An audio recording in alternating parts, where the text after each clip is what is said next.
দশম শ্রেণীর বাংলা ব্যাকরণ তোমাদের সমাসে ক্লাস চলছিল। আজকে আর দুটো সমাস আছে, আলোপ সমাস এবং বাক্যাশ্রয়ী। এই দুটো করেই শেষ করব সমাস, তারপরে পরবর্তী অধ্যায়ে আমরা চলে যাব।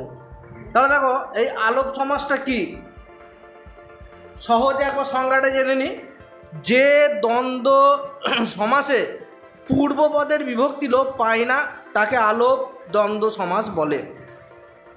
দেখো এখানে কি হয় না, পূর্বপদের বিভক্তি কিন্তু লোপ পাবে না, পূর্বপদে যে বিভক্তি থাকবে সেটা লোপ পাবে না। কোথায়?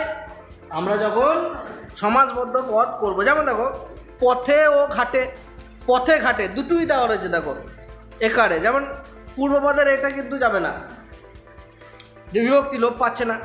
যেমন মায়ে ও ঝিয়ে, মায়ে ঝিয়ে, দুধে ও ভাতে, দুধে ভাতে, কোলে ও পিঠে, কোলে পিঠে, এগুলো।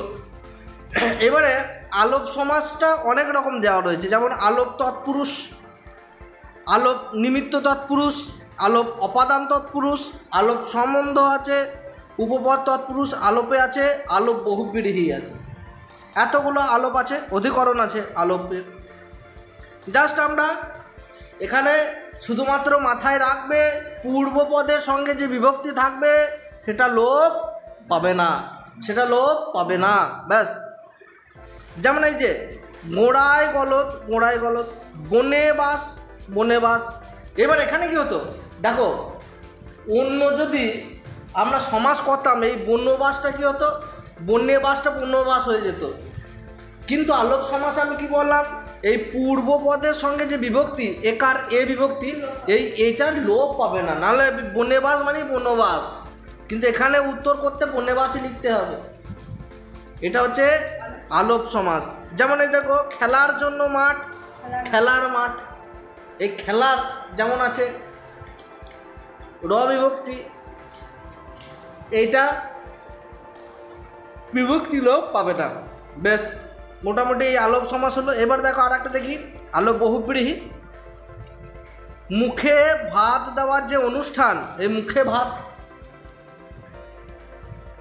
গলায় মালা যার, গলায় মালা, এটা হলো। আবার আর একটা এইদিকে বলি, ঘানির থেকে তেল, ঘানির তেল, সার হইতে সার, সারদ সার, এরকম। চোখের জল দিয়েছে দেখো। এইখানে দেখো পাখির আলোয়, পাখির আলোয়।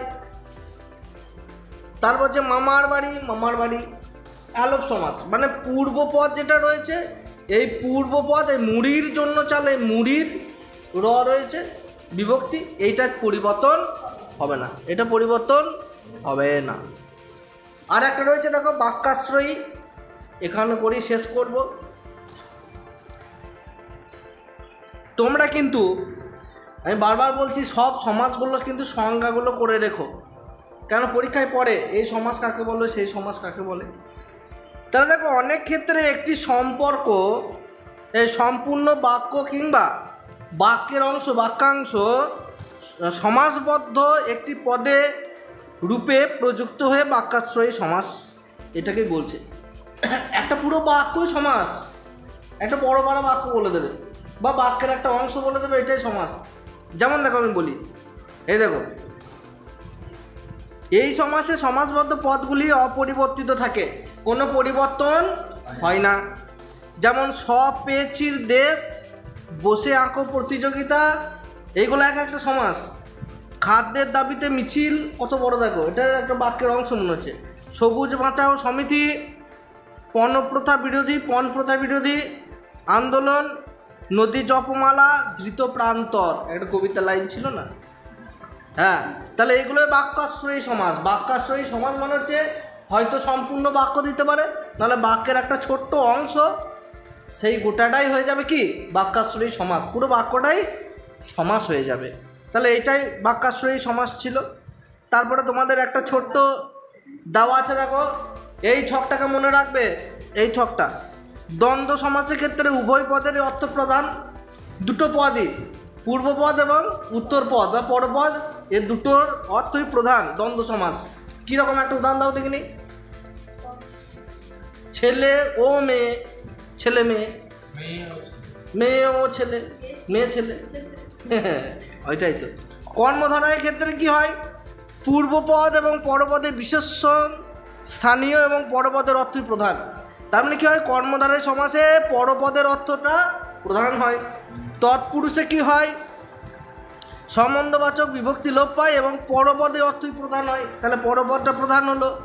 তৎপুরুষ বহুব্রীতে কি হয়, ভিন্ন অর্থ দোতনা ফুটিয়ে তোলে। ভিন্ন অর্থ মানে কি, বিনা পানিতে জাহাজ, বিনা পানি কাকে বলছে, সরস্বতীকে।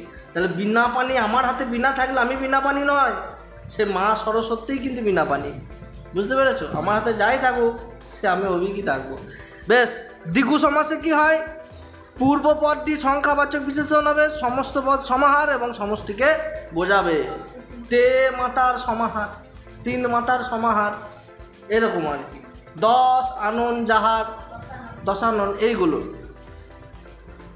এবার অব্যয়ভাবের ক্ষেত্রে পূর্বপদ অব্যয়, পরপদ বিশেষ্য, মানে পূর্বপদটা অব্যয় হবে, পরপদটা বিশেষ্য হবে, আর পূর্বপদের অর্থ প্রাধান্য পাবে। কোন পদের অর্থ প্রাধান্য পায় দেখে নেবে। নিত্য সমাসে পূর্বপদের অর্থই প্রধান। নিত্য সমাসে দিন দিন, প্রতিদিন, এই দিনের ব্যাপারটা থাকে। নিত্য সমাস দিন দিন, প্রতিদিন, এরকম। আলোপ সমাসে কি হয়, আজকেই পড়লাম, সমস্ত পদে পূর্বপদের বিভক্তি অক্ষুণ্ণ থাকে, মানে পূর্বপদে বিভক্তি সরে যাবে না। সেরকম যেমন হচ্ছে বনে বাস, বনের বাস, বনে বাস, সেরকম আর কি। বাক্যাশ্রয় কী হবে, বাক্য বা বাক্যের অংশ সমাসবদ্ধ পদ, মানে বাক্যই হোক বা বাক্যের একটা অংশই হোক, গোটাটাই কিন্তু সমাসবদ্ধ পদ হচ্ছে। বেশ, তাহলে তোমাদের সমাজটা আজকে এখানে শেষ করলাম। আর একটু তোমাদের এই বই অনুযায়ী আমি বলছি যে শব্দকোষে কিছু তোমাদের দেওয়া রয়েছে। শব্দকোষে যেমন সমাস কাকে বলে, সমস্ত পদ বা সমাসবদ্ধ পদ, পূর্বপদ, ব্যাসবাক্য, উপমেয়, উপমিত, উপমা, দ্বন্দ্ব, কর্মধারয়, উপমান, রূপক, এই জায়গাগুলো একটু ভালো করে দেখে রাখবে। আর সর্বশেষ তোমাদের যে অনুশীলন দিয়েছে হাতে কলমে, এই প্রশ্ন উত্তরগুলো বাড়িতে নিজে করবে। যে জায়গাগুলো হবে না দেখিয়ে নেবে, আমি বলে দেবো যেগুলো পারবে না। ঠিক আছে, আমাদের সমাস তাহলে পুরোপুরিভাবে শেষ হয়ে গেল। এর পরবর্তীকালে আমরা যে সেকশনটা পড়বো সেটা হচ্ছে বাক্য। এই বাক্য সম্পর্কে আমরা পরের ক্লাসে আমরা কিন্তু জানবো। আজকে এই অবধি ছিল। যাদের কোনো অসুবিধা থাকবে সমাজের যে কোনো জায়গায় অসুবিধা থাকলে অবশ্যই কমেন্ট করে জানিও।